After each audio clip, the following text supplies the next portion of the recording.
জিবরাইল আলাইহিস সালাতু ওয়াস সালাম 30,000 বছর সিজদা দেওয়ার পর আল্লাহ তাআলার কাছে মাথা উঠে গেলেন, ও আমার মালিক, 30,000 বছর আমি সিজদা দিয়েছি গো মালিক, আপনি এখন বলেন আমার প্রতি রাজি হয়েছেন কিনা, আমার প্রতি আপনি খুশি হয়েছেন কিনা। এই কথা বলার সাথে সাথে আল্লাহ তাআলা ডাক দিয়ে বলে, ও জিবরাইল, নামাজ তো তুমি আমাকে রাজি খুশি করার জন্য পড়েছ, তুমি আগে তোমার নামাজের বর্ণনা শুনো, পরে তুমি আগে আরশের দিকে তাকাও। কোথায় তাকাও? আমি আল্লাহ যে আরশে বসে থাকি ওই আরশের দিকে তাকাও, আরশের ভিতরে তাকাও। জিবরাইল আলাইহিস সালাতু ওয়াস সালাম বলে, আল্লাহ আরশের দিকে তাকাইলাম। জিবরাইল বলে, আল্লাহ আরশের দিকে তাকাইলাম। আল্লাহ তাআলা বলে, জিবরাইল আরশের দিকে তাকাইছো, আরশের ভিতরে কোনো কিছু দেখতে পাও কিনা? জিবরাইল আলাইহিস সালাতু ওয়াস সালাম বলে, ও আমার মালিক, আরশের দিকে তাকাইলাম, আরশের দিকে তাকাইয়ে দেখি আপনার নামের সাথে একটা নাম, লা ইলাহা ইল্লাল্লাহ মুহাম্মাদুর রাসূলুল্লাহ সাল্লাল্লাহু আলাইহি ওয়াসাল্লাম, আপনার নামের সাথে একটা নাম লেখা আছে। আল্লাহ তাআলা বলতেছে, দেখতেছনি আমার আরশের ভিতরে দুইটা নাম লেখা, আমার নাম আমার পাশের নামের সাথে আমার নামের সাথে আরেকটা নাম লেখা। জিবরাইল আলাইহিস সালাতু ওয়াস সালাম ডেকে বলে, আল্লাহ আপনার নামের সাথে আরেকটা নাম লেখা, কিন্তু আমি যে 30,000 বছর সিজদা দিয়েছি এই সিজদার সাথে নামের কি সম্পর্ক বলতে পারি কিনা? আমি যে 30,000 বছর সিজদা দিয়েছি এই 30,000 বছর সিজদার সাথে নামের কি সম্পর্ক? আল্লাহ তাআলা বলে, ও আমার ফেরেশতা জিবরাইল, শুনো শুনো শুনো, তুমি তো বলেছো তোমার সিজদার সাথে আমার নামের সাথে যেই নামটুকু লেখা আছে ওই নামের সাথে কিসের সম্পর্ক? ও জিবরাইল শুনো শুনো শুনো, আমার নামের সাথে যেই নামটা লেখা আছে সে হবে এই দুনিয়ার ভিতরে শ্রেষ্ঠ একজন মানব, শ্রেষ্ঠ একজন মানুষ, যাকে সৃষ্টি না করলে তুমি জিবরাইল সৃষ্টি হতা না, তুমি জিবরাইল সৃষ্টি হতা না। আসমান জমিন চন্দ্র সূর্য লক্ষ তারকা গোটা দুনিয়াতে যা কিছু দেখতেছি তা কোনো কিছু সৃষ্টি হতো না। ওই যে নামটা দেখতেছো, লা ইলাহা ইল্লাল্লাহু মুহাম্মাদুর রাসূলুল্লাহ সাল্লাল্লাহু আলাইহি ওয়াসাল্লাম, আমার নামের সাথে যেই নামটা দেখতেছো ওই নামের উসিলায় সব কিছু আমি আল্লাহ তাআলা সৃষ্টি করেছি। ওই নামে একজন লোক আসবে, সে হবে আমার সবচেয়ে ঘনিষ্ঠ বন্ধু। বলেন সুবহানাল্লাহ। সে হবে আমার কি? সবচেয়ে ঘনিষ্ঠ বন্ধু, যাকে আমি আল্লাহ অতি পছন্দ করে বানাইছি। উনাকে উসিলা করে, ও জিবরাইল তোমাকে সৃষ্টি করেছি, গোটা দুনিয়া সৃষ্টি করেছি, গোটা ফেরেশতার গোটা আসমানের ভিতরে যত হাজার হাজার লক্ষ লক্ষ ফেরেশতা আছে সবগুলাকে আমি সৃষ্টি করেছি। ও জিবরাইল রে, শুধু তা না আমি আল্লাহ তাআলা তাকে তার নামের উসিলা করে উনার নামে উসিলা করে সব কিছু সৃষ্টি করেছি। আমি আল্লাহ তাআলা তোমাকে জানাই রাখি, শুনে রাখো, ওই নবী হবে এমন একজন মানব যাকে সৃষ্টি না করলে কোনো কিছু সৃষ্টি হতো না। ওই নবীর উম্মতরা দুনিয়াতে আসবে, ওই নবী হবে শ্রেষ্ঠ নবী, শেষ নবী, সবার পরে আসবে। কিন্তু ওই নবীর উম্মতরা দুনিয়াতে যখন আসবে, ওই উম্মতরা যদি এরকম ভাবে 5 ওয়াক্ত নামাজ ঠিক মতো আদায় করে, এরকম ভাবে আমি আল্লাহ তাআলাকে যদি একটা সিজদা দেয় আর ওই সিজদার মাঝে একবার সুবহান রাব্বিয়াল আলা বলে, ও জিবরাইল শুনে রাখো, ও জিবরাইল শুনে রাখো, তুমি 30,000 বছর সিজদা দিয়ে যে নেকি অর্জন করেছো, আমার ওই আখিরি নবীর উম্মতেরা একটা সিজদা দিয়া তার চাইতে 1000 গুণ সওয়াব নেকি অর্জন করে ফেলবে। সুবহান। আল্লাহ তাআলা এই আয়াতের ভিতরে বলে, ইন্নাস সালাতা তানহা আনিল ফাহশাই ওয়াল মুনকার, নিশ্চয় প্রত্যেকটা মুসলমান মুমিনকে নামাজ হলো, নামাজ যদি ঠিক মতন আদায় করে ওই নামাজ, নিশ্চয় নামাজ অশ্লীলতা কাজ থেকে, গুমরাহি কাজ থেকে তাকে ফারেক রাখে। বলেন সুবহানাল্লাহ। ইন্নাস সালাতা তানহা আনিল ফাহশাই ওয়াল মুনকার, সালাতই পারে একমাত্র মানুষকে গুমরাহি কাজ থেকে বাঁচায়া রাখতে, যদি সালাত ঠিক মতন আদায় করেন। নামাজ এরকম একটা জিনিস, কেউ যদি নামাজ ঠিক মতো আদায় করে, নামাজের মাধ্যমে আল্লাহ তাআলার নৈকট্য হাসিল হয়ে যায়। বলেন সুবহানাল্লাহ। আল্লাহ তাআলাকে রাজি খুশি করাইতে যারা চায়, যারা আল্লাহ তাআলাকে রাজি খুশি করাইতে চায়, তারা প্রত্যেকেই অন্তত পক্ষে 5 ওয়াক্ত নামাজ পড়ে। আল্লাহ তাআলাকে সন্তুষ্ট করাইতে হলে আপনার আমাকে সর্বপ্রথম ওয়াকিমুস সালাতা ওয়া আতুজ যাকাত, সালাত কায়েম করতে হবে, তারপরে যাকাত দিতে হবে। ওয়াকিমুস সালাতা ওয়া আতুজ যাকাত কোরআনের এক জায়গায় দুই জায়গায় নয়। আল্লাহ পাক রব্বুল আলামিন বলেন, ও আমার বান্দারা, ও আমার বান্দিরা, আমি তোমাদেরকে সালাত কায়েম করার কথা এক জায়গায় দুই জায়গায় নয়, কোরআনের ভিতরে আমি প্রায় 82 জায়গার ভিতরে আমি উল্লেখ করে বুঝাইছি। ওয়াকিমুস সালাত ওয়া আতুজ যাকাত, ওয়াকিমুস সালাত ওয়া আতুজ যাকাত, ওয়াকিমুস সালাত, তোমরা সালাত কায়েম করো। সালাত কায়েম করার কথা এক জায়গায় দুই জায়গায় নয়, প্রায় 82 জায়গায় কোরআনের ভিতরে আল্লাহ তাআলা প্রত্যেকটা বান্দাকে নির্দেশনা দিয়েছে সালাত কায়েম করার কথা। এই যে আমাদের উপরে 5 ওয়াক্ত নামাজ ফরজ হয়েছে, আমরা 5 ওয়াক্ত নামাজ আদায় করি না। আল্লাহ তাআলা যদি আমাদেরকে জিজ্ঞাসা করে, বান্দা আমি তো তোমাকে সুস্থ রেখেছিলাম, 3 বেলা খাওয়াইছিলাম, এরকম ভাবে ব্যবসা বাণিজ্যের ভিতরে বরকত দান করছিলাম, আমি তো আল্লাহ তাআলা তোমাকে হাঁটা চলা করার মতো শক্তি দান করেছিলাম, আমি আল্লাহর কাছে যা চাইছো বান্দা আমি আল্লাহ তো তা দিছি, বান্দা আমি আল্লাহর জন্য দুনিয়া থেকে কি করে আসছো, তোমার আমল নামাটা একটু দেখাও। ও বান্দা আমি যে তোমার উপরে 5 ওয়াক্ত নামাজকে ফরজ করেছি, ও বান্দা তুমি তোমার জিন্দগিতে কয় ওয়াক্ত নামাজ আদায় করেছো, আমি আল্লাহর কাছে তার হিসাব দাও। আমাদেরকে আল্লাহ তাআলা হাসরের দিন যখন এরকম ভাবে কাঠ করে দাঁড়া করে এক একটা বান্দাকে একদম পাই টু পাই করে হিসাব নিবে, তখন আমরা ভয়ে কাতর হয়ে যাব।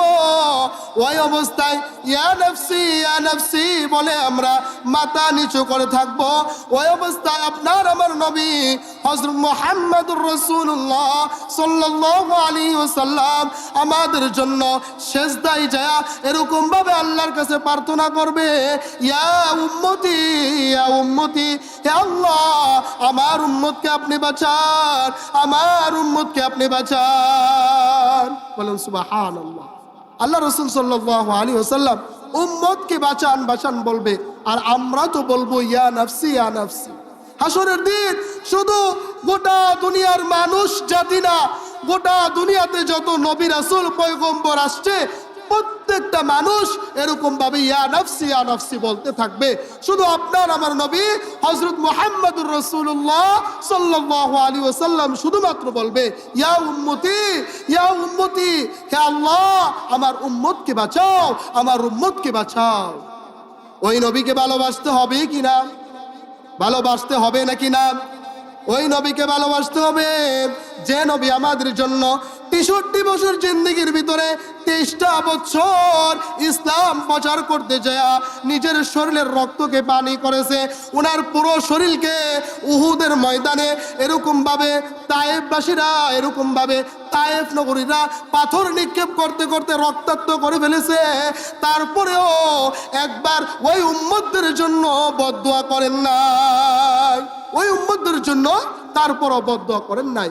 কেমন নবী ছিলেন, কেমন মায়ের নবী ছিলেন, যে নবী দুনিয়াতে না আসলে আপনি আমি আসতাম না। এই দুনিয়া যা কিছু দেখতেছি, আসমান জমিন চন্দ্র সূর্য লক্ষ তারকা পশু পাখি গাছপালা কোনো কিছু সৃষ্টি হতো না।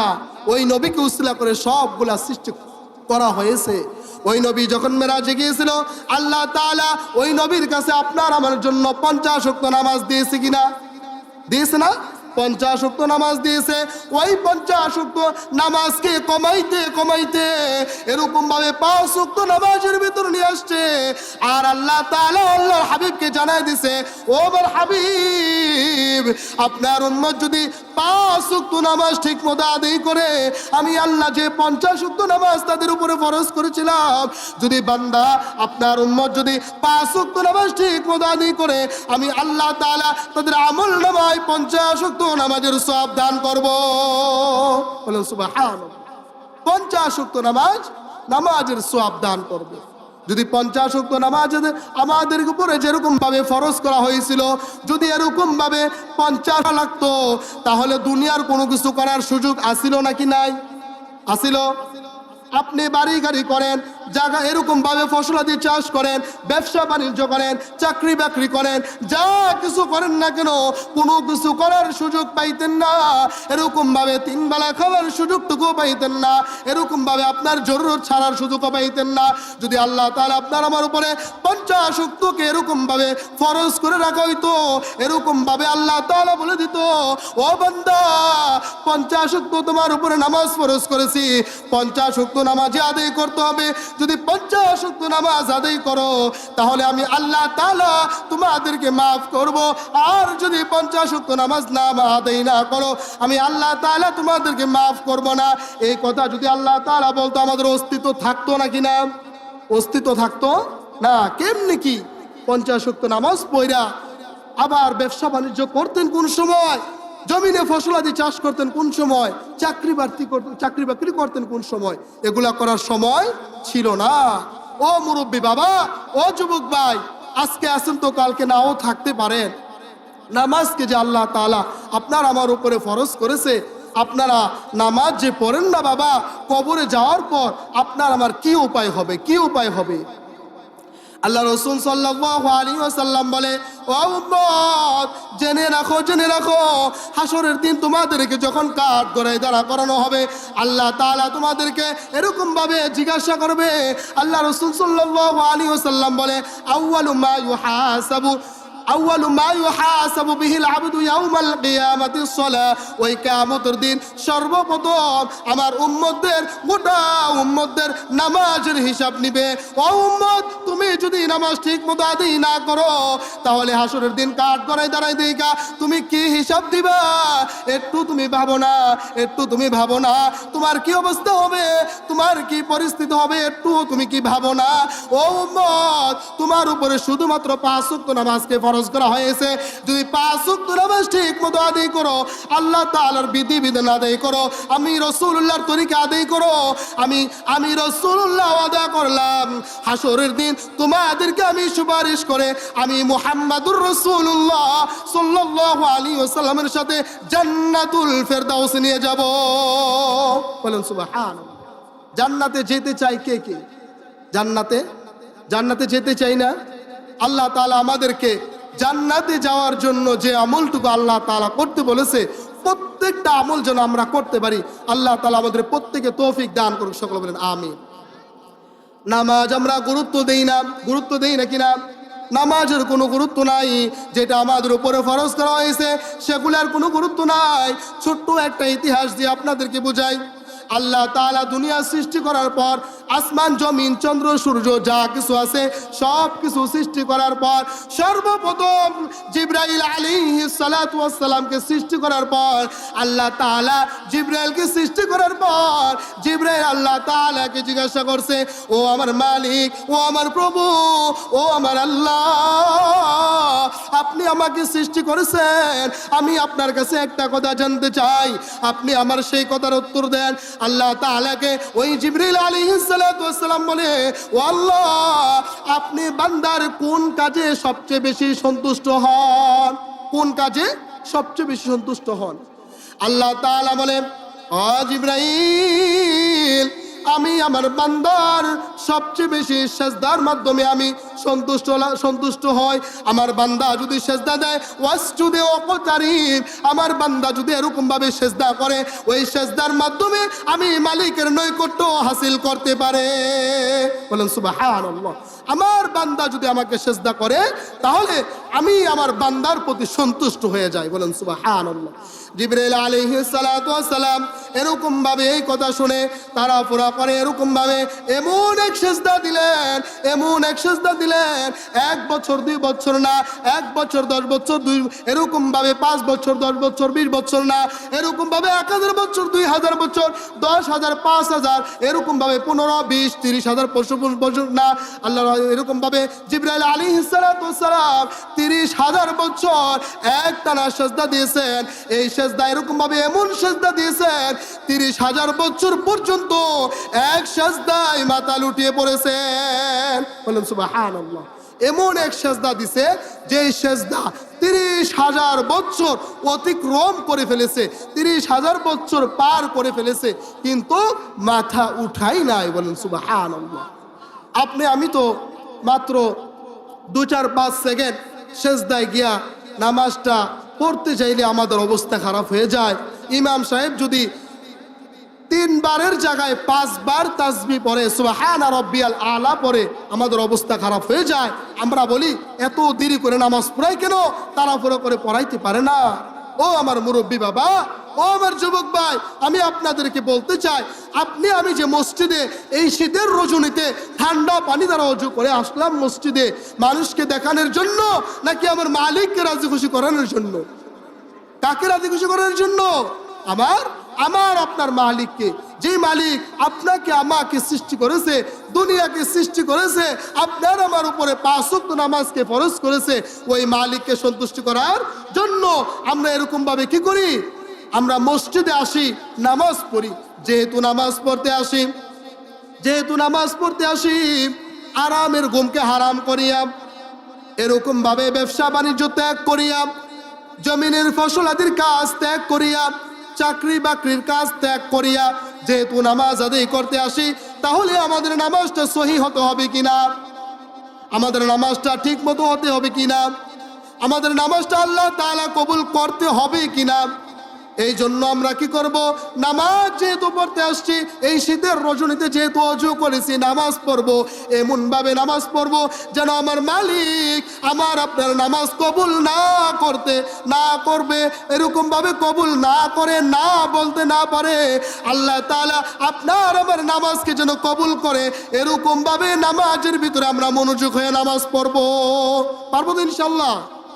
প্রত্যেকেই চেষ্টা করব, কারণ আমরা নামাজ আল্লাহকে রাজি খুশি করার জন্য করি, কাউকে দেখানোর জন্য না। দেখানোর জন্য নাকি? দুনিয়ার কাউকে দেখানোর জন্য নামাজ পড়ি না। আপনার আমার নামাজটুকু শুধুমাত্র আপনার আমার মালিককে রাজি খুশি করানোর জন্য নাকি? কথা বলেন, আপনার আমার মালিককে রাজি খুশি করানোর জন্য নাকি না? আপনার আমার মালিককে রাজি খুশি করার জন্য নামাজ পড়ি। এই জন্য আমরা নামাজটা এরকম ভাবে আদায় করব। আল্লাহ রাসূল বলেছে, আমার উম্মতেরা তোমরা খুশুর সহিত নামাজ আদায় করো, আস্তে আস্তে নামাজ পড়ো, নামাজে বেশিক্ষণ সময় লাগাও, ওই সময়টুকু যদি নামাজের ভিতরে বেশি লাগায়, আমি আপনি জানি না আজকে 5 ওয়াক্ত নামাজ পড়েছি, এই 5 ওয়াক্ত নামাজের ভিতরে ফজর নামাজ, জোহর, আসর, মাগরিব, এশা, এই 5 ওয়াক্তর ভিতরে কোন নামাজটা আল্লাহর কাছে কবুল হয়েছে আমরা কি কেউ বলতে পারবো না? কিনা কেউ বলতে পারবো না। যেহেতু আমরা কেউ জানি না আমাদের নামাজ কোনটা কবুল হইল আর কোনটা কবুল হইল না, এই জন্য আমরা কি করব?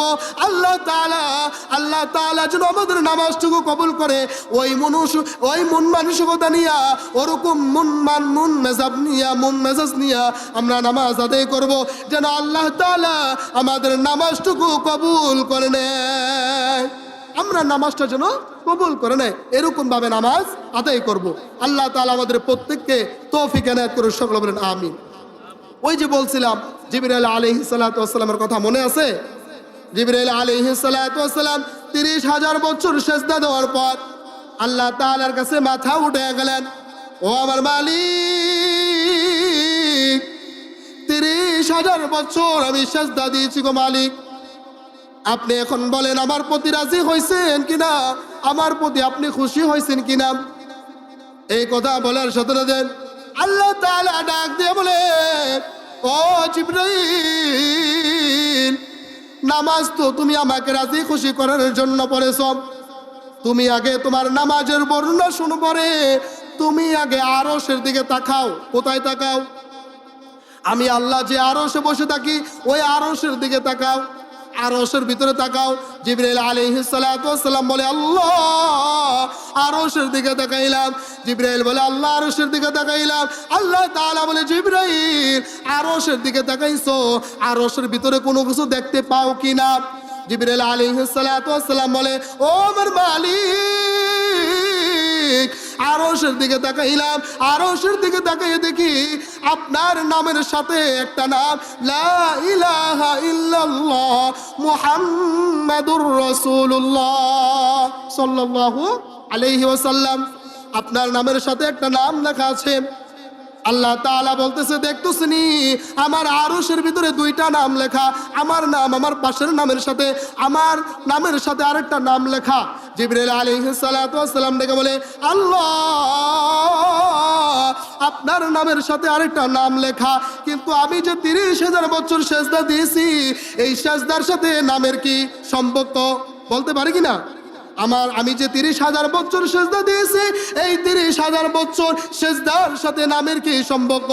আল্লাহ তাআলা বলে ও আমার ফেরেশতা জিবরাইল শোনো শোনো শোনো, তুমি তো বলেছো তোমার সেজদার সাথে আমার নামের সাথে যেই নামটুকু লেখা আছে ওই নামের সাথে কিসের সম্পর্ক? ও জিবরাইল শোনো শোনো শোনো, আমার নামের সাথে যেই নামটা লেখা আছে সে হবে এই দুনিয়ার ভিতরে শ্রেষ্ঠ একজন মানব, শ্রেষ্ঠ একজন মানুষ, যাকে সৃষ্টি না করলে তুমি জিবরাইল সৃষ্টি হতা না, তুমি জিবরাইল সৃষ্টি হতা না। আসমান জমিন চন্দ্র সূর্য লক্ষ তারকা গোটা দুনিয়াতে যা কিছু দেখতেছি তা কোনো কিছু সৃষ্টি হতো না। ওই যে নামটা দেখতেছো লা ইলাহা ইল্লাল্লাহু মুহাম্মাদুর রাসূলুল্লাহ সাল্লাল্লাহু আলাইহি ওয়াসাল্লাম, আমার নামের সাথে যেই নামটা দেখতেছো ওই নামের উসিলায় সব কিছু আমি আল্লাহ তাআলা সৃষ্টি করেছি। ওই নামে একজন লোক আসবে, সে হবে আমার সবচেয়ে ঘনিষ্ঠ বন্ধু। বলেন সুবহানাল্লাহ। সে হবে আমার কি সবচেয়ে ঘনিষ্ঠ বন্ধু, যাকে আমি আল্লাহ অতি পছন্দ করে বানাইছি। উনাকে উসিলা করে ও জিবরাইল তোমাকে সৃষ্টি করেছি, গোটা দুনিয়া সৃষ্টি করেছি, গোটা ফেরেশতার গোটা আসমানের ভিতরে যত হাজার হাজার লক্ষ লক্ষ ফেরেশতা আছে সবগুলাকে আমি সৃষ্টি করেছি। ও জিবরাইল রে, শুধু তা না আমি আল্লাহ তাআলা তাকে তার নামের উসিলা করে উনার নামে উসিলা করে সব কিছু সৃষ্টি করেছি। আমি আল্লাহ তাআলা তোমাকে জানাই রাখি, শুনে রাখো ওই নবী হবে এমন একজন মানব যাকে সৃষ্টি না করলে কোনো কিছু সৃষ্টি হতো না। ওই নবীর উম্মতরা দুনিয়াতে আসবে, ওই নবী হবে শ্রেষ্ঠ নবী, শেষ নবী সবার পরে আসবে। কিন্তু ওই নবীর উম্মতরা দুনিয়াতে যখন আসবে ওই উম্মতরা যদি এরকম ভাবে 5 ওয়াক্ত নামাজ ঠিক মতো আদায় করে, এরকম ভাবে আমি আল্লাহ তাআলাকে যদি একটা সিজদা দেয় আর ওই সিজদার মাঝে একবার সুবহানা রাব্বিয়াল আলা বলে, ও জিবরাইল শুনে রাখো ও জিবরাইল শুনে রাখো, তুমি 30,000 বছর সিজদা দিয়ে যে নেকি অর্জন করেছো আমার ওই আখিরি নবীর উম্মতেরা একটা সিজদা দিয়া তার চাইতে 1000 গুণ সওয়াব নেকি অর্জন করে ফেলবে। সুবহানাল্লাহ। 30,000 বছর জিবরাইল একটানা সিজদা দিয়েছে, ওই সেজদায় যে পরিমাণ নেকি অর্জন করেছে আপনি আমি সেজদা যদি ঠিক মতো দেই, আল্লাহ তাআলা বলে 30,000 বছর সেজদা দিয়া যেই নেকি অর্জন করেছো জিবরাইল, আমার ওই শ্রেষ্ঠ নবীর উম্মতেরা শেষ নবীর উম্মতেরা দুনিয়াতে যাওয়ার পর একবার যদি সেজদা করে সুবহানা রাব্বিয়াল আ'লা বলে, তুমি জিবরাইল যে 30,000 বছর সেজদা দিয়া যে নেকি অর্জন করেছো তার চাইতে হাজার হাজার কোটি কোটি গুণ নেকি ওই বান্দারা আমার কাছ থেকে এক সেজদা দিয়া অর্জন করবে। বলেন সুবহানাল্লাহ।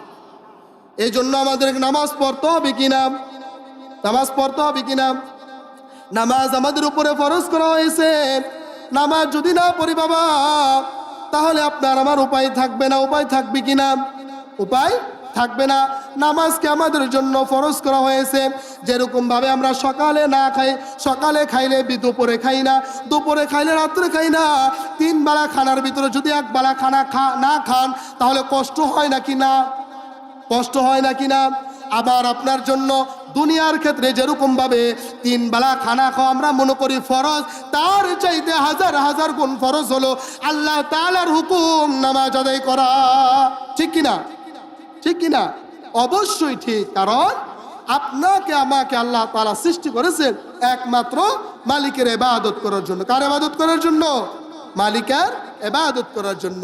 তো দুনিয়াতে তো আসছি, মালিকের কতটুকু ইবাদত করি আমরা নিজেরা একটু কি চিন্তা করে দেখি যে আপনি এরকম ভাবে দিন দিন চলে যেতেছে, কত দিন, কত মাস, কত সপ্তাহ, কত বছর এরকম ভাবে চলে যাইতেছে যে আমি নামাজ পড়ি না, রোজা রাখি না, হজ করার মতন তৌফিক আছে হজ করি না, যাকাত দেওয়ার মতো তৌফিক আছে যাকাত দেই না, আল্লাহ তাআলার হুকুম আহকাম যে মানি না। আল্লাহ যদি আপনাকে আমাকে ধরে, বাবা আপনার আমার অস্তিত্ব থাকবে নাকি না? অস্তিত্ব থাকবে না। এই জন্য বাবা 5 ওয়াক্ত নামাজ পড়তে হবে। নামাজ আপনার আমার জন্য ফরজ করা হয়েছে। আল্লাহ তাআলা আমাদের প্রত্যেককে 5 ওয়াক্ত নামাজ জামাতের সহিত আদায় করার তৌফিক দান করুক। সকলে বলেন আমিন। নামাজের কেমন গুরুত্ব আমরা দেই, নামাজের ভিতরে তাড়াহুড়া করি। দুনিয়ার ভিতরে সবচেয়ে শ্রেষ্ঠ চোর কারা জানেননি? দুনিয়ার ভিতরে শ্রেষ্ঠ চোর কারা? দুনিয়ার ভিতরে সবচেয়ে বড় শ্রেষ্ঠ চোর হলো নামাজ চুরি করে যে ঠিক মতো রুকু সেজদা আদায় করে না, সে হলো দুনিয়ার শ্রেষ্ঠ চোর। বলে নাউজুবিল্লাহ। চোরে চুরি করে কিন্তু সে চোর না। চোরে চুরি করে সে কিনা চোর না। ডাকাইতি করে সে ডাকাইত না। কিন্তু আল্লাহ তাআলা বলতেছে আল্লাহ রসুলের মাধ্যমে, ও আমার হাবিব আপনি আপনার উম্মতদেরকে জানায়া দেন, তারা যদি নামাজ ঠিক মতো আদায় না করে, নামাজের ভিতরে রুকু সাজদা ঠিক মতো আদায় না করে, সে হবে দুনিয়ার ভিতরে সবচেয়ে বড় শ্রেষ্ঠ চোর। বলেন নাউজুবিল্লাহ। তো নামাজ ঠিক মতো আদায় করতে হবে কিনা? অবশ্যই আদায় করতে হবে। আপনার আমার কাপড় চোপড়ের অভাব নাই, অভাব আছে নাকি? আপনার আমার একটা না দুইটা না, কারো কারো ঘরে 2টা 4টা 5টা 10টা পাঞ্জাবি আছে কিনা? কারো কারো শার্ট প্যান্ট এরকম ভাবে একটা না দুইটা না, অগণিত কাপড় আছে, ওয়ার্ডরোব ভরা, শোকেস ভরা, এরকম ভাবে আমরা কাপড় টাল দিয়ে ভইরা রাখছি, কিন্তু নামাজ পড়ি না। ছোট্ট একটা ঘটনা শোনাই। আব্দুল্লাহ আনসারী রাদিয়াল্লাহু তাআলা আনহু এমন একজন ব্যক্তি ছিলেন যে ব্যক্তির একটা মাত্র জামা ছিল। ওই জামা থাকা সত্ত্বেও, একটা জামা থাকা সত্ত্বেও 1 ওয়াক্ত নামাজ ওনার বিবিও কাজা করে নাই। উনি আব্দুল্লাহ আনসারী রাদিয়াল্লাহু তাআলা আনহু নিজেও 1 ওয়াক্ত নামাজকে বাদ দেয় নাই। বলেন সুবহানাল্লাহ। ওনার জিন্দেগিতে একটা মাত্র জামা ছিল। এত দরিদ্র ছিল, এত অসহায় ছিল যে ওনার ঘরে একটা কাপড় ছাড়া অবশিষ্ট আর কোনো কাপড় নাই। কথা বুঝতেছেন? একটা কাপড় ছাড়া আর কোনো কাপড় নাই। ওই একটা কাপড় থাকা সত্ত্বেও 1 ওয়াক্ত নামাজ কাজা করে নাই, বাদ দেয় নাই। কেমন ব্যক্তি ছিল, নামাজের কত গুরুত্ব দিয়েছে। আব্দুল্লাহ আনসারী রাদিয়াল্লাহু তাআলা আনহু। নারে তাকবীর।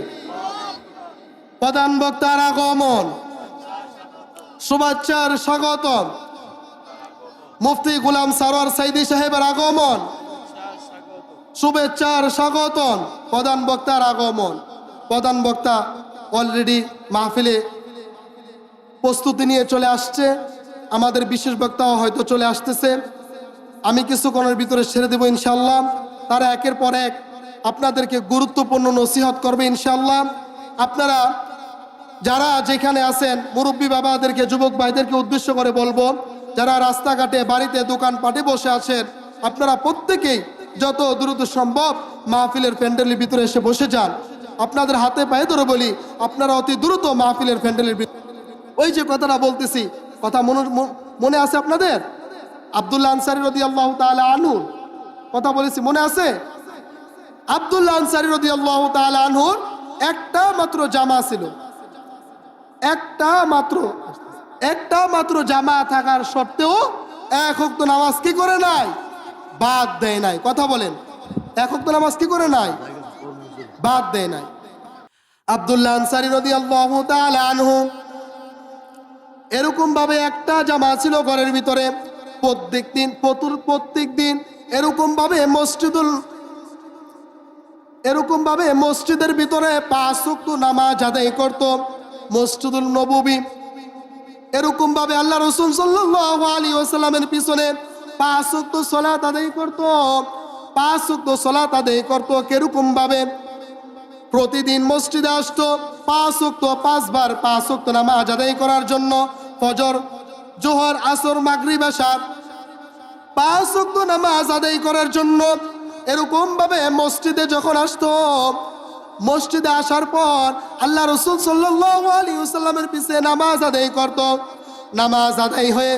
নামাজ আদায় শেষ করে ফরজ সালাত যখন শেষ হয়ে যেত, ডান দিকে বাম দিকে যখন সালাম ফিরাইতো, কথার দিকে মনোযোগ হয়ে দিকে ডান দিকে বাম দিকে যখন সালাম ফিরাইতেন, সালাম ফিরানোর সাথে সাথে এরকম ভাবে আব্দুল্লাহ আনসারী রাদিয়াল্লাহু তাআলা আনহু কোথায় জানি চলে যায়।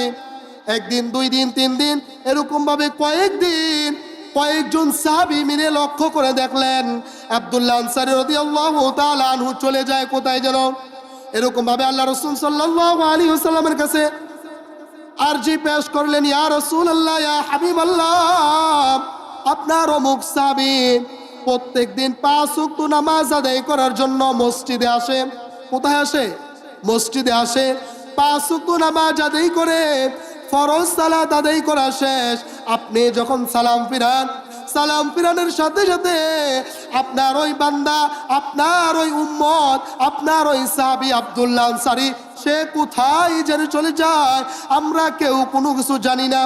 1 দিন, 2 দিন, 3 দিন, এরকম ভাবে কয়েকদিন লাগাতার লক্ষ্য করার পর হঠাৎ করে আল্লাহ রাসূল সাল্লাল্লাহু আলাইহি ওয়াসাল্লাম সাহাবীদেরকে ডেকে বলে, ওরে আমার সাহাবীরা রে, আমার অমুক সাহাবী আব্দুল্লাহ আনসারী সে কোথায় চলে যায়?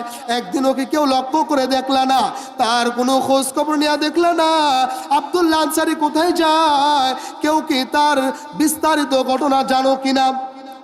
সমস্ত সাহাবীরা মিলে বলে, ইয়া রাসূলুল্লাহ, ইয়া হাবিবাল্লাহ, আমরা কিছু জানি না, আপনার অমুক সাহাবী কোথায় যায়, কই যায়, কি করে, আমরা কোনো কিছু জানি না।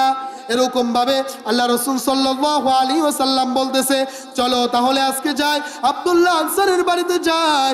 আব্দুল্লাহ আনসারী রাদিয়াল্লাহু তাআলা আনহুর বাড়িতে গেলেন, গিয়া দরজায় নক করলেন, ইফতাহিল বাব, ইফতাহিল বাব, দরজায় নক করলেন আর বলতেছে, দরজা খোলো, দরজা খোলো, কে কোথায় আসো, কে ভিতরে আসো, দরজা খুলে দাও।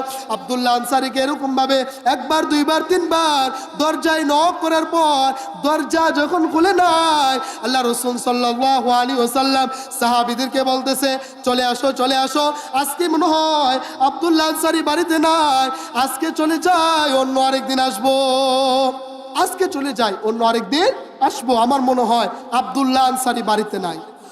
আব্দুল্লাহ আনসারী রাদিয়াল্লাহু তাআলা আনহু দেখতেছে আল্লাহ রাসূল সাল্লাল্লাহু আলাইহি ওয়াসাল্লাম কয়েকজন সাহাবীকে নিয়ে ওনার বাড়িতে আসছে, তারা চলে যাইতেছে। পিছন দিক থেকে ডেকে বলে, ইয়া রাসূলুল্লাহ, ইয়া হাবিবাল্লাহ, ও আল্লাহর পেয়ারা হাবিব, আপনি আমার বাড়িতে আসছেন, আমার দরজায় নক করছেন, আমার দরজায় নক করার পর আমাকে কয়েকবার ডাক দিয়েছেন, আমি আপনার ডাকে সাড়া দিতে পারি নাই, বেয়াদবি নিবেন না। ও আল্লাহর পেয়ারা হাবিব, আপনি আমার বাড়িতে কেন আসছেন তা বলেন। আল্লাহ রাসূল সাল্লাল্লাহু আলাইহি ওয়াসাল্লাম বলে, ও আব্দুল্লাহ আনসারী, আমি কেন আসছি সেই কথা পরে বলবো, আগে বলো তুমি প্রত্যেকদিন 5 ওয়াক্ত নামাজ পড়তে মসজিদে যাও, 5 ওয়াক্ত নামাজ আমার পিছনে আদায় করো, আমি যখন ডান দিকে বাম দিকে সালাম ফিরাই, সালাম ফিরানোর সাথে সাথে তুমি কোথায় চলে যাও, তুমি যেন সালাম ফিরানোর সাথে সাথে দৌড়ে চলে আসো, কোথায় যাও? আব্দুল্লাহ আনসারী রাদিয়াল্লাহু তাআলা আনহু ডেকে বলে, ইয়া রাসূলুল্লাহ, ইয়া হাবিবাল্লাহ, ও আল্লাহর পেয়ারা হাবিব, 2 চোখ দ্বারা অজস্রই পানি ঝরতেছে। আব্দুল্লাহ কান্না করতে করতে বলতেছে, ও আল্লাহর পেয়ারা হাবিব, আমি প্রতিদিন আপনার পিছে নামাজ আদায় করি, আপনার পিছে সালাত আদায় করি, আমি সালাত আদায় করে এই জন্য চলে আসি, আমার ঘরে একটা জামা ছাড়া অবশিষ্ট কোনো জামা নাই, ওই জামা পরিধান করে আমি আব্দুল্লাহ নামাজ আদায় করি, ওই জামা পরিধান করে আমার বিবিও নামাজ আদায় করে। বলেন সুবহানাল্লাহ। একটা জামা থাকা সত্ত্বেও 1 ওয়াক্ত নামাজ কি করে নাই? বাদ দেয় নাই, কাজা করে নাই। আর আপনার আমার কাপড় চোপড় অভাব আছে? আল্লাহ তাআলা আপনাকে আমাকে যথেষ্ট পরিমাণ টাকা পয়সার মালিক বানাইছে কিনা? যথেষ্ট পরিমাণ আপনার আমার টাকা পয়সা আছে, এরকমভাবে যখন মনে চাইতেছে তখনই আমরা নতুন নতুন জামা কিনতেছি, নতুন নতুন পাঞ্জাবি, নতুন নতুন প্যান্ট শার্ট, নতুন নতুন এরকমভাবে আমার মতো করে ফতুয়া যা মনে চায় তাই কিনতেছি, ব্যবহার করতেছি, কিন্তু নামাজ পড়ি নাকি না? নামাজ পড়ি না? কথা বলেন, নামাজ পড়ি নাকি না? নামাজ পড়ি না, নামাজের গুরুত্ব নাই। ও ও আমার মুরব্বী বাবারা, যুবক ভাইয়েরা, আপনার আমার উপরে যে নামাজ ফরজ করা হইল, আপনি আমি যে নামাজ না পড়ে যদি গুনাহগার হয়ে কবরে যায়, আপনার আমার অস্তিত্ব থাকবে নাকি না? অস্তিত্ব থাকবে না। যাক, সংক্ষিপ্ত করে বলতেছি, আব্দুল্লাহ আনসারী রাদিয়াল্লাহু তাআলা আনহু কান্না করে এই কথা বলার সাথে আল্লাহ রাসূল সাল্লাল্লাহু আলাইহি ওয়াসাল্লাম ওনার দু চোখ দ্বারা অজস্রী পানি ঝরতেছে, কান্না করে বলতেছে, ওরে আমার সাহাবীরা রে, তোমরা শোনো শোনো শোনো, আমার অমুক সাহাবী একটা জামা থাকা সত্ত্বেও এক ওয়াক্ত নামাজ কাজা করে নাই, এক ওয়াক্ত নামাজ বাদ দেয় নাই। ও আমার সাহাবীরা, দেখো দেখো দেখো, আব্দুল্লাহর কাছ থেকে তোমরা শিক্ষা অর্জন করো। আব্দুল্লাহ একটা জামা থাকা সত্ত্বেও এক ওয়াক্ত নামাজ কাজা করে না, এক ওয়াক্ত নামাজও কাজা করে না। ও আমার সাহাবীরা, আব্দুল্লাহ আনসারীর দিক তাকাও, তাকায়া তোমরা শিক্ষা নাও। সে কেমন ব্যক্তি, একটা জামা মাত্র অবশিষ্ট, আর কোনো জামা নাই, তারপরও কি করে নাই? নামাজ বাদ দেয় নাই। কেমন সাহাবী ছিল, নামাজের কত গুরুত্ব দিত। আর আমরা তো নামাজের কোনো গুরুত্বই দেই না। মসজিদে আসলে আমাদের যত তাড়াহুড়া সব মসজিদে আসলে দেখা যায়, ঠিক কিনা বলেন? কথা বলেন, যত তাড়াহুড়া সব মসজিদে আসলে। ইমাম সাহেব কেন দেরি করে নামাজটা পড়াইলো? ইমাম সাহেব নামাজে 5 মিনিটের জায়গায় কেন 7 মিনিট লাগাইলো? 7 মিনিটের জায়গায় কেন 10 মিনিট লাগাইলো? আমাদের সহ্য হয় না। আমরা কেমন নামাজ পড়ি? আল্লাহ তাআলা আমাদের প্রত্যেককে দ্বীনের সহি বুঝ দান করুক, সকলে বলেন আমিন। আব্দুল্লাহ আনসারী রাদিয়াল্লাহু তাআলা আনহু এই কথা শুনে আল্লাহ রাসূল সাল্লাল্লাহু আলাইহি ওয়াসাল্লাম কান্না করতে করতে বলতেছে, ও আব্দুল্লাহ, তুমি যখন নামাজ পড়ার জন্য মসজিদে যাও, মসজিদে নববীতে যাও, আমার পিছে নামাজ পড়ো। তুমি যখন নামাজ পড়তে যাও, তোমার বিবির জন্য তো কোনো জামা অবশিষ্ট আছে নাকি নাই? আছে নাকি নাই? ঘরে যেহেতু একটা জামা, ওই জামা যদি আব্দুল্লাহ আনসারী রাদিয়াল্লাহু তাআলা আনহু পরে নামাজ পড়তে আসে, তাহলে ঘরে কি অবশিষ্ট জামা থাকে নাকি নাই? নাই। কি নাই? অবশিষ্ট কোনো জামা নাই। তাহলে তোমার বিবিকে কোথায় রেখে আসো? এই কথা বলার সাথে সাথে আব্দুল্লাহ আনসারী রাদিয়াল্লাহু তাআলা আনহু ডেকে বলেন, ইয়া রাসূলুল্লাহ, ইয়া হাবিবাল্লাহ, ও গো আল্লাহর পেয়ারা হাবিব, আমার ঘরে অবশিষ্ট একটা জামা আছে। আমি যখন এই জামা পরিধান করে মসজিদে নামাজ পড়ার জন্য যাই, আমার বিবিকে আমার ঘরের এক কিনারায় একটা গর্ত করে রাখছি, মাটি খনন করে আমি একটা গর্ত করেছি। ওই গর্তের ভিতরে আমার বিবিকে আমি ওই গর্তের ভিতরে ঢুকাইয়া আমি ওই জামা পরিধান করে মসজিদে যাই। ওই মসজিদ থেকে যখন আমি সালাত আদায় করে নামাজ পড়ে আমি আমার ঘরে আসি। ঘরে আইসা ওই গর্তের ভিতরে আমি আব্দুল্লাহ প্রবেশ করি। আমার বিবি ওই গর্তের ভিতর থেকে ওই কাপড় পরিধান করে সালাত আদায় করে। বলেন সুবহানাল্লাহ। আমার বিবিকে আমি ওই গর্তের ভিতরে রেখে যাই নামাজ পড়তে। আমি যখন নামাজ পড়া মসজিদ থেকে বাড়িতে আসি, আমার বিবিকে গর্তের ভিতর থেকে বাহির কইরা আমার বিবিকে জামাটা খুইলা দেই, ও বিবি যাও জামাটা পরিধান করে নামাজটা আদায় করো। আমাদের বিবিদেরকে নামাজের কোনো গুরুত্বই দেই না। টিভি, সিনেমা, এরকমভাবে স্টার জলসা, এরকমভাবে যত দাঙ্গা হাঙ্গা, আমাদের স্ত্রী সব কিছুর মধ্যে জড়িত, আমরা কেউ একদিনও বাধা দেই না। ও বিবি, এই কাজটা ভালো না, এটা করিও না। ও বিবি, তোমার উপরে আমার উপরে 5 ওয়াক্ত নামাজকে ফরজ করা হয়েছে, বিবি নামাজটা আদায় করো, এই কথা একদিনও বলি না। বিবি ঘুমাই থাকে, আমরা নামাজে আসি, নিজে তো নামাজ পড়ি, ঘরের আমার ছেলে মেয়েদেরকেও নামাজের কথা বলি না, আমার স্ত্রীকেও নামাজের কথা বলি না। আমরা অমন মুসলমান যে নিজেও ঠিকমতো আমল করতে চাই না, সন্তানদেরকে কি করি না, নামাজের জন্য, ভালো কাজের জন্য আদেশ করি না। আল্লাহ তাআলা আমাদের প্রত্যেককে 5 ওয়াক্ত নামাজ আদায় করার মতো তৌফিক দান করুক। সকলে বলেন আমিন। যেই কথাটা বলতেছিলাম, আব্দুল্লাহ আনসারী রাদিয়াল্লাহু তাআলা আনহুর এই কথা শুনে আল্লাহ রাসূল সাল্লাল্লাহু আলাইহি ওয়াসাল্লাম কান্নায় আরো ভেঙে পড়লেন, আরো কান্না করতেছে, হাউমাউ করে কান্না করতেছে, কান্না করে বলে, ও আমার সাহাবীরা, দেখো দেখো দেখো, আব্দুল্লাহর ঘরে একটা মাত্র জামা, ওই জামা থাকার পরেও 1 ওয়াক্ত নামাজ বাদ দেয় নাই। সে নামাজ আদায় করে, তার বিবিও নামাজ আদায় করে। সে তো দরিদ্র, সে তো অসহায়। তোমরা সাহাবীরা তার কেন খোঁজ খবর রাখো না? তার এই হাল অবস্থা আমাকে কোনো জানাও নাই। ও আমার সাহাবীরা, ও আমার সাহাবীরা, তোমরা যারা আসছো, এখানে যারা আসছো, আমি তোমাদেরকে দেখাই, আব্দুল্লাহর কাছ থেকে এগুলা দেখা দেখা তোমরা শিক্ষা অর্জন করো। আব্দুল্লাহর কাছ থেকে এগুলা দেখে দেখে শিক্ষা অর্জন করো যে আব্দুল্লাহর ঘরে একটা জামা থাকা সত্ত্বেও নিজেরা কেউ নামাজ মিস করে নাই। কেমন নামাজ ছিলেন। হঠাৎ করে নামাজের কথা শোনার পর আল্লাহ রাসূল সাল্লাল্লাহু আলাইহি ওয়াসাল্লাম কান্না করতে করতে বাড়ির এক কিনারায় দেখে তাকাইয়া একটা গাছের সাথে 2-3টা বাচ্চাকে লোহার শিকল দ্বারা এরকম ভাবে বাইধা রাখছে, শিকল দ্বারা তালা মেরা রাখছে, আটকায় রাখছে। কয়টা বাচ্চাকে? আনুমানিক 2-3টা বাচ্চাকে। কয়টা? 2-3টা হবে। 2-3টা বাচ্চাকে লোহার শিকল দ্বারা এরকম ভাবে বাঁধন, এরকম ভাবে বাইদা, এরকম ভাবে তাদেরকে আটকায় রাখা হয়েছে। আল্লাহ রাসূল সাল্লাল্লাহু আলাইহি ওয়াসাল্লাম আব্দুল্লাহ আনসারীকে ডেকে বলেন, ও আব্দুল্লাহ, ওই গাছের কিনারায়, ওই বাড়ির কিনারায়, তোমার বাড়ির এক কিনারায় যে বাচ্চাগুলা দেখতেছি গাছের সাথে বাইদা রাখছো, এই বাচ্চাগুলা কার? এই বাচ্চাগুলা কার? কিংবা এই বাচ্চাগুলাকে কেনই বা গাছের সাথে বাইদা রাখছো, আমি তা জানতে চাই।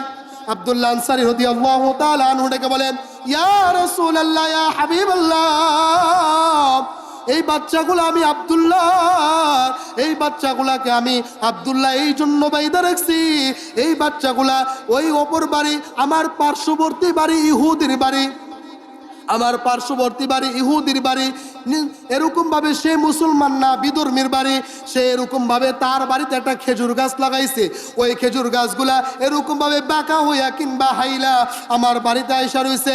ওই খেজুর গাছ থেকে খেজুর পাইকা পাইকা আমার বাড়ির কিনারায় পড়ে, আমার বাচ্চাগুলা তা টুকায়া টুকায়া খায়। কি করে?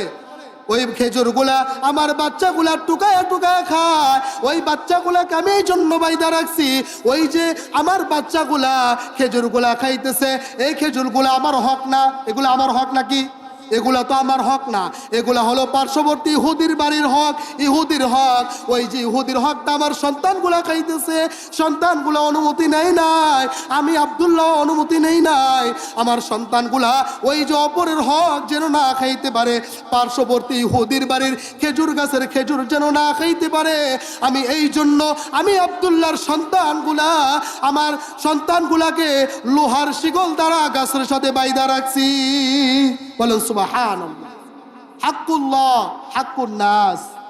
আল্লাহর হক যদি কেউ নষ্ট করে, আল্লাহর কাছে ক্ষমা চাইলে আল্লাহ কি করবে? ক্ষমা করে দিবে। কার কাছে? আল্লাহর কাছে যদি ক্ষমা চাইতে পারেন। কার কাছে? আল্লাহর কাছে। হাক্কুল্লাহ, আল্লাহ তাআলা বলে, বান্দা তুমি যদি আমার হক নষ্ট করো, আমি আল্লাহর কাছে যদি তাওবা করো, আর দুআ মুখলুল ইবাদা, দোয়া হলো সমস্ত ইবাদতের মগজ। দোয়া যদি করতে পারো ঠিক মতন, বান্দা আমি আল্লাহ তাআলা, তুমি আমি আল্লাহকে একবার আল্লাহ বলে ডাক দিবা, ডাক দেওয়ার সাথে সাথে আমি আল্লাহ তাআলা তোমাকে কি করব? মাফ করে দিব। বলেন সুবহানাল্লাহ। আল্লাহ তাআলা বলেন, হাক্কুন নাস, বান্দা সাবধান সাবধান সাবধান, বান্দার হক যদি নষ্ট করো, বান্দার কাছেই ক্ষমা চাইতে হবে। আমার কাছে যদি সারা জীবনভর ক্ষমা চাও, আমি আল্লাহ ক্ষমা করব না। কেন ক্ষমা করব না? তুমি বান্দার হক নষ্ট করেছো। হাক্কুন নাস, তুমি বান্দার হক নষ্ট করেছো।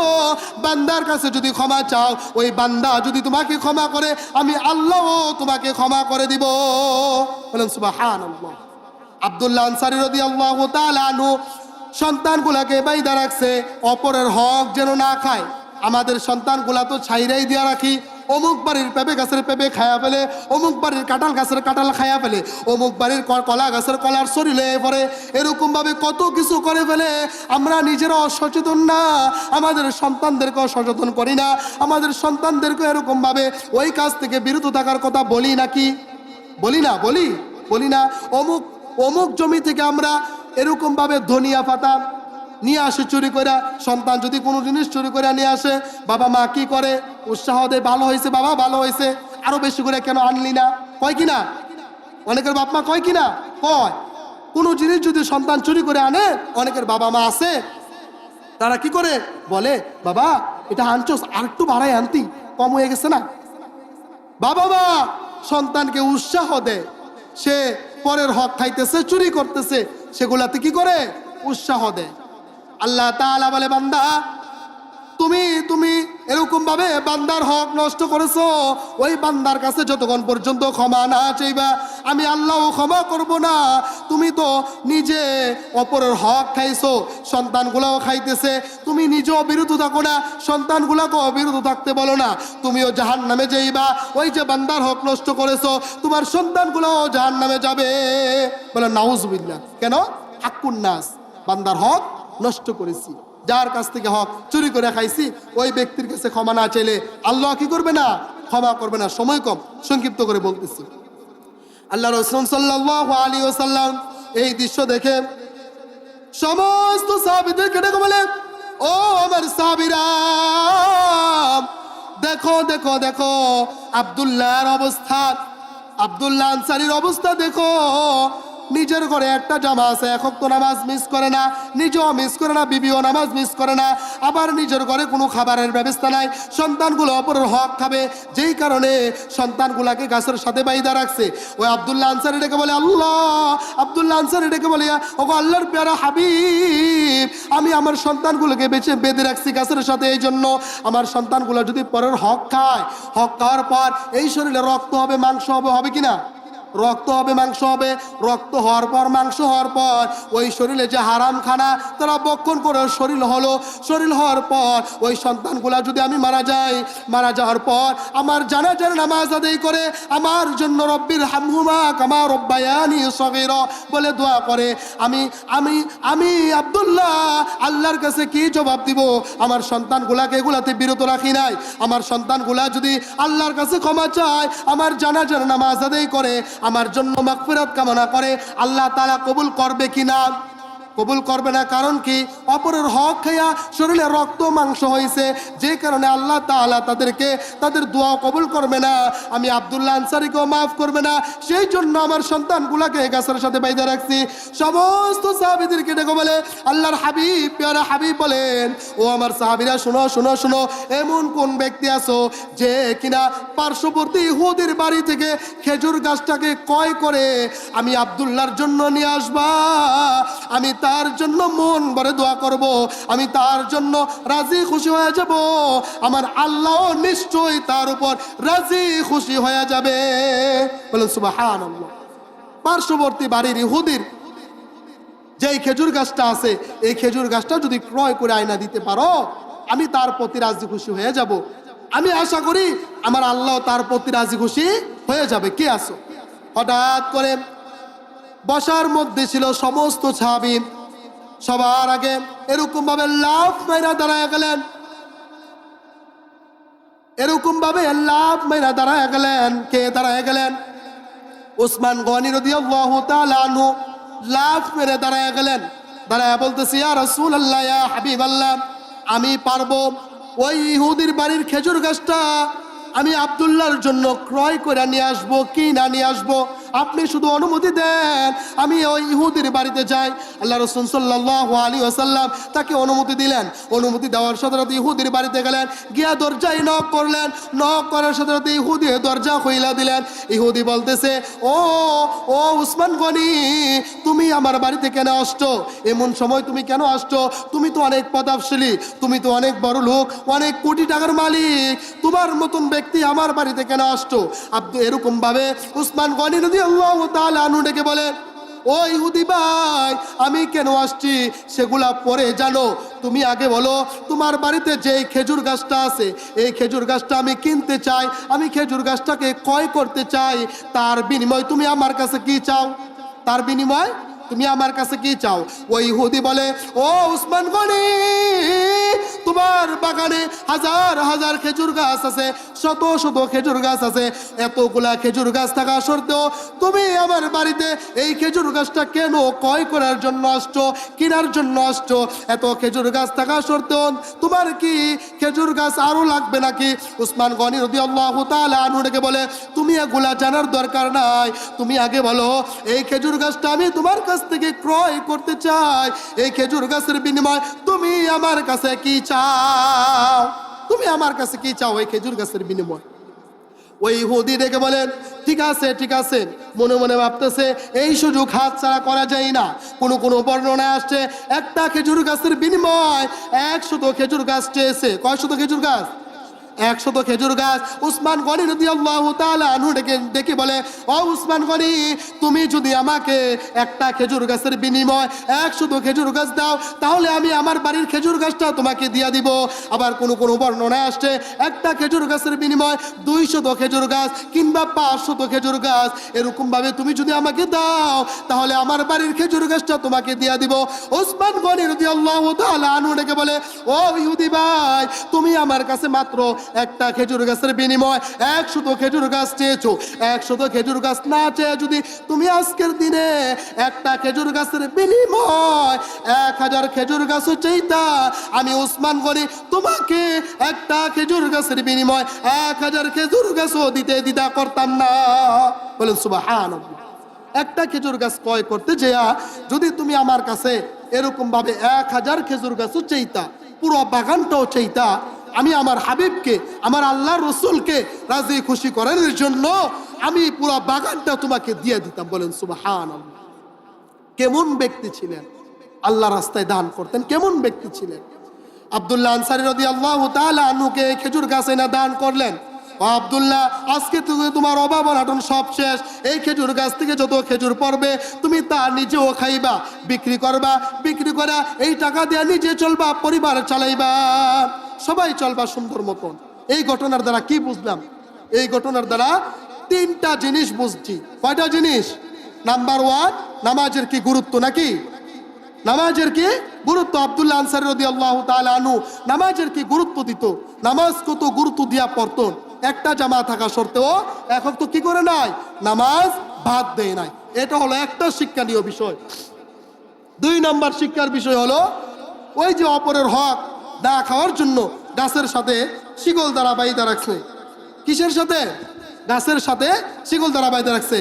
বিশেষ বক্তার আগমন, জনাব মোহাম্মদ হযরত মাওলানা মাহফুজুর রহমান সালি সাহেবের আগমন। হুজুর চলে আসছে, হুজুরকে বসাই রেখা এখানে কথা বলাটা এক ধরনের বেয়াদবি হয়ে যায়। তাও আমি হুজুরের কাছ থেকে 2 মিনিট সময় চেয়ে নিতেছি, শেষ করে দিতেছি। তো যেই কথাটা বলতেছি, যেই কথার দ্বারা আমরা কি বুঝলাম? নাম্বার 1, নামাজের কি গুরুত্ব দিত। 2 নাম্বার, যে সন্তান যেন অপরের হক না খায়, সে যেন, আমার সন্তান যেন হালালভাবে জীবন যাপন করে, হালাল রিজিক যেন ভক্ষণ করে, তার শরীরে রক্ত মাংস যেন হালাল খাবারের দিকে হয়, এই জন্য আমার সন্তানকে কি করছে? গাছের সাথে বাইন্ধা রাখছে। তারা কেমন ব্যক্তি ছিলেন আর আমরা কেমন ব্যক্তি? 3 নাম্বার কথা জানলাম যে আল্লাহ রাস্তায় উসমান গনি রাদিয়াল্লাহু তাআলা আনহু যে আল্লাহ রসুলকে রাজি খুশি করাইতে যায়, আল্লাহকে সন্তুষ্ট করতে যায়, যা ছিল ওনার জিন্দেগিতে যত বেশি বেশি পারছে দান করে গেছে। বলেন সুবহানাল্লাহ। আজকে যদি বলি আজকে মসজিদের জন্য 5000 টাকা কে দিবেন, কেউ হাত তুলবে না। কারণ দান করাম যে দান করার মতন মন মানসিকতা আমাদের কি নাই, মন চায় না দান করতে। এরকমটা যেন কেউ না করি বাবা। আল্লাহর ঘরে যদি কেউ দান করে, কেউ যদি 1 টাকা দান করে আল্লাহর ঘরে, আল্লাহ রসুল সাল্লাল্লাহু আলাইহি ওয়াসাল্লাম বলে তার কামাইয়ের ভিতরে, তার রুজি রোজগারের ভিতরে 1 টাকার বিনিময় আমি আল্লাহ রসুল, আল্লাহ তাআলা আল্লাহ রসুলের মাধ্যমে জানাই দিছে। আল্লাহ তাআলা বলে তার কামাই রোজগারের ভিতরে 1 টাকার বিনিময় তার কামাইয়ের ভিতরে 10 টাকা আমি দান করি, বারাকাত দান করি। বলেন সুবহানাল্লাহ। শুধু দান করেন তা না, যদি কেউ 1 টাকা দান করে তাহলে আল্লাহ তাআলা বলে এই দানের বিনিময় তাকে আমি আল্লাহ তাআলা তার জিন্দেগীর গুনাহগুলো মাফ করে দিব। বলেন সুবহানাল্লাহ। দানের বিনিময় তাকে সমস্ত বালা মুসিবত থেকে হেফাজত করি। বলেন সুবহানাল্লাহ। দান করবো তো ইনশাআল্লাহ। মসজিদ মাদ্রাসায় যেখানেই যাই প্রত্যেকে চেষ্টা করবেন যতটুকু সামর্থ্য আছে সামর্থ্য অনুযায়ী দান করবো তো ইনশাআল্লাহ। এতক্ষণ যে আলোচনা করলাম তার ভিতরে শুধু আলোচনা একটাই যে নামাজ আমরা পড়তেই হবে, নামাজ ছাড়া আমাদের কি উপায় নাই। আল্লাহ তাআলা আমাদের প্রত্যেককে 5 ওয়াক্ত নামাজ জামাতের সহিত আদায় করার তৌফিক দান করুক। সকলে বলেন আমিন। ওয়া আখির দাওয়ানা আনিল হামদুলিল্লাহি রাব্বিল আলামিন। আসসালামু আলাইকুম ওয়া রাহমাতুল্লাহ।